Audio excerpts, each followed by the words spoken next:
Never seen it before.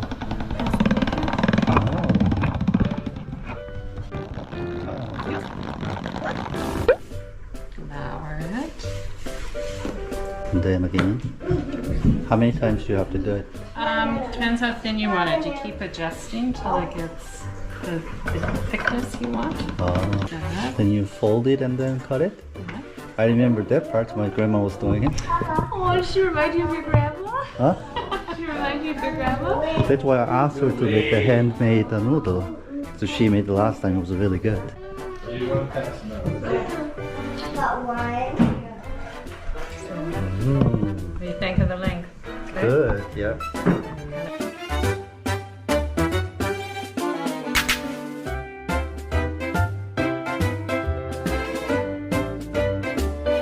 Noah, come here. My outfit is a dress with a jacket.